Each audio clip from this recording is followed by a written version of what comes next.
नमस्कार. आपल्या सगळ्यांच्या लाडक्या माननीय आशाताई भोसले यांच्या स्मृतींना विनम्र अभिवादन करून मी शांताबाई शेळकेंनी लिहिलेला आशा हा लेख संपादित भाग वाचते आहे. 1948 किंवा 49 साल असेल ते. भालजी पेंढारकर यांच्या स्वराज्याचा शिलेदार या चित्रपटाची गीते लिहिण्यासाठी मी कोल्हापूरला गेले होते. गावाच्या मध्यवर्ती मोठ्या रस्त्यावर असलेल्या आराम या हॉटेलामध्ये भालजींनी आमची राहण्याची व्यवस्था केली होती. संगीत दिग्दर्शक दत्ता डावजेकर हेही तिथेच उतरले होते. डावजेकरांची आणि माझी जुनी ओळख. गीते गाण्यासाठी आशा भोसले येणार आहेत हे त्यांच्याकडून मला कळलं. डावजेकर मला म्हणाले, आशाशी ओळख आहे का तुमची?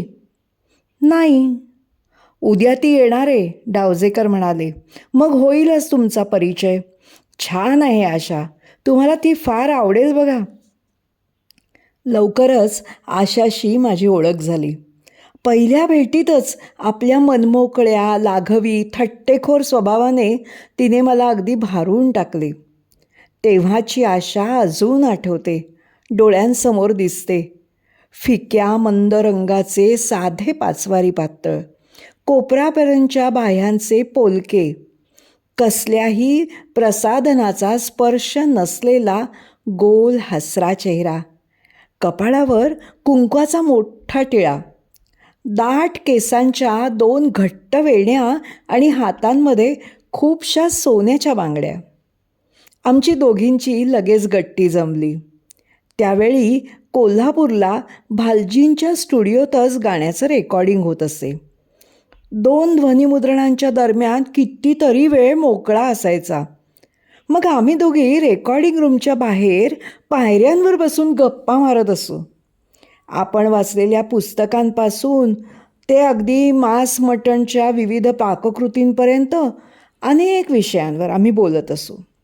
तऱ्हेतऱ्हेच्या मजेदार गोष्टी, किस्से, विनोद यांचा भरपूर भरणा आशाजवळ होता. ते सारं मला सांगून ती मला खूप हसवायची, स्वतःही हसत असायची. आशा त्यावेळी चित्रपटसृष्टीत अगदी नुकतीच आली होती. ती दीनानाथांची मुलगी होती, लताबाईंची धाकटी बहीण होती.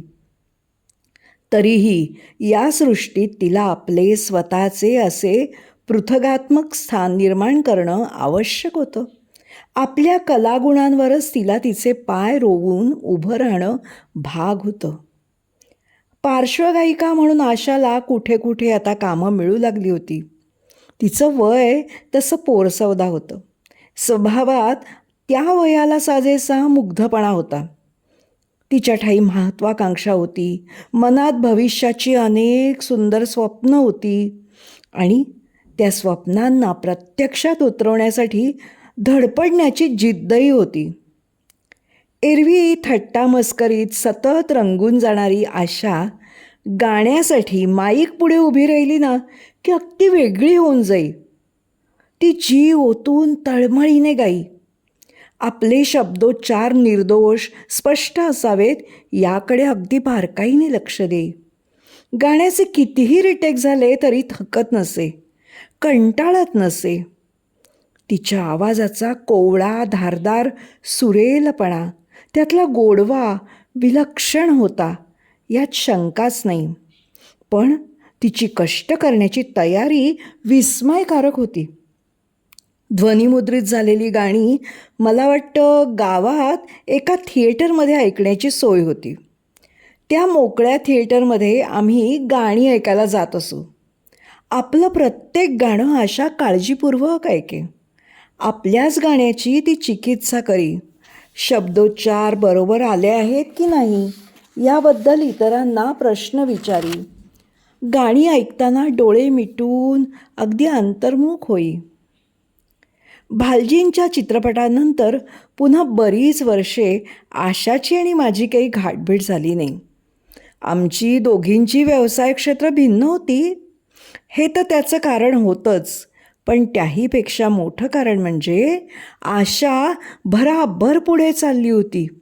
मराठी चित्रपटातली बहुसंख्य गाणी गात होतीच, पण ती हिंदी चित्रपटातली अनेक गाणी गात होती. हिंदीत तिचा चांगला जम बसला होता. नाव, पैसा, व्यवसायातली श्रेष्ठता सारं तिच्या अंकित झालं होतं. आशा भोसले या नावाभोवती एक झगमगतं वलय तळपू लागलं होतं. आता आशा भेटली तर इतक्या वर्षापूर्वी परिचित झालेल्या एका मराठी गीतलेखिकेची तिला आठवण तरी असेल का? कुणास ठाऊक. आपल्या मनात असलेलं तेव्हाच्या साध्या, प्रेमळ, हसऱ्या आशाचं चित्र तसंच अविकृत असावं असं खोल खोल मला कुठेतरी वाटत होतं. पण आशा आता बदलली असेल, बडी झाली असेल, ही तिच्याबद्दलची माझी भीती अगदी चुकीची होती. वसंत पवार, सुधीर फडके यांच्या संगीत दिग्दर्शनाखाली मी 5-6 चित्रपटांसाठी पुन्हा गाणी लिहिली आणि ती गाणी आशाने गायली. गाणी गाण्यासाठी ती स्टुडिओत आली त्यावेळी माझ्या ध्यानात आलं की ती माझी ओळख तर विसरली नाहीच, पण कोल्हापूरला आम्ही एकत्र घालवलेले दिवस, स्टुडिओतल्या त्या आमच्या गप्पा, थट्टामस्करी, ती गाणी, हे सारं सारं तिला अगदी लख्ख आठवत होतं. याच सुमाराला कधीतरी स्त्री मासिकानं मला आशाची मुलाखत घ्यायला सांगितलं. मी तिच्या घरी गेले. आशा त्यावेळेला माहीमला एका 4 खोल्यांच्या ब्लॉकमध्ये राहत होती. त्याच बिल्डिंगमध्ये वरच्या मजल्यावर प्रसिद्ध अभिनेत्री उषा किरण यांचं बिऱ्हाड होतं. नेमकं काय कारण झालं माहीत नाही, पण मुलाखतीचं काही जमलं नाही. पण मला आशाला तिच्या घरात, संसारात बघणं हा एक आनंददायक अनुभव मिळाला. आशा मोठी हौशी, आतिथ्यशील गृहिणी आहे हे मला जाणवलं. त्यावेळी तिच्या वृद्ध सासूबाई तिच्यापाशी राहत होत्या. हेमंत लहान होता. आशाच्या बाहेरच्या कामांचं प्रमाण खूप वाढलं होतं, पण ती सगळी कामं सांभाळून आपलं घरही नेटक्या रीतीनं चालवत होती. स्वयंपाक पाणी स्वतः करत होती. आल्या गेल्यांना खाऊ पिऊ घालून त्यांची सरबराई ठेवत होती. त्या दिवशी आम्ही दोघींनी खूप गप्पा मारल्या. आशाने भोपळ्याचे घारगे केले होते आणि मला अगदी आग्रहाने खाऊ घातले. मी पण तिला मधल्या काळात तिची मला कोणती गाणी आवडली ते सांगितलं. आशाने घरच्या मंडळींच्या इच्छेविरुद्ध लग्न केल्यामुळे तिला माहेर दुरावलं होतं, पण आईची, भावंडांची आठवण तीव्रतेने तिच्या मनात सतत जागी होती. बोलता बोलता ती मला म्हणाली, मला माईची, दिदीची अनेकदा आठवण येते. दिवाळीत हृदयनाथला ओवाळता येत नाही ना, याची मला फार खंत वाटते. आशा असावी तितकी सुखी नाही हे मला दिसत होतं. मधल्या काळात चित्रपटांमधली गाणी करण्याच्या निमित्ताने मंगेशकर कुटुंबाकडे मी जाऊ येऊ लागले. त्यांचा माझा चांगला स्नेह जमला. प्रभुकुंजमधल्या लताबाईंच्या निवासस्थानी मी वारंवार जात असे. दरम्यान आशाच्या जीवनात प्रचंड उलथापालथ झाली होती. सर्व तपशील मला नेमके माहीत नव्हते, पण तिचं जुनं घर, जुनं आयुष्य उद्ध्वस्त झालं होतं. व्यक्तिगत प्रश्न खूप गुंतागुंतीचे बनले होते. त्या संवेदनाक्षम, हळव्या, प्रेमळ मुलीने फार सोसलं होतं.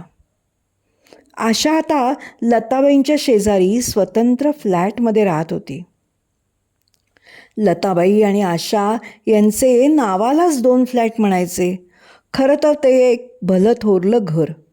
त्यांना जोडणारा मधला दरवाजा सदैव उघडाच असे. आशा आता पुन्हा भेटू लागली. लताबाईंकडे गेलं म्हणजे मी तिच्याकडे पण जात असे. आता आशाचं नाव चित्रपटसृष्टीत आपल्या स्वतंत्र तेजाने झळकत होतं. खरं तर ती भरला संसार सोडून आली होती, पण पूर्वीपेक्षा अधिक जिद्दीने, आत्मविश्वासाने आणि अविरत श्रमांनी काम करून तिने पुन्हा अपार संपत्ती पायाशी खेचून आणली होती. मधल्या सगळ्या घटनांनी तिच्या स्वभावातही बदल घडवून आणला असावा. ती आता अधिक धीट, स्वावलंबी बनली होती. तिच्यात नवा आत्मविश्वास निर्माण झाला होता. जेव्हा जेव्हा तिच्याशी गाठ पडे तेव्हा मला मात्र तिच्यात काही फरक जाणवतच नसे. मला अजूनही ती पूर्वीचीच आशा भेटायची. तोच मनमोकळा स्वभाव, तीच मिश्किल थट्टेखोर वृत्ती, तोच खळखळता जीवनोत्साह. तसंच रंगात येऊन गप्पा मारणं, जोक्स ऐकवणं आणि कधीकधी जीवाभावाच्या गोष्टीही सांगणं.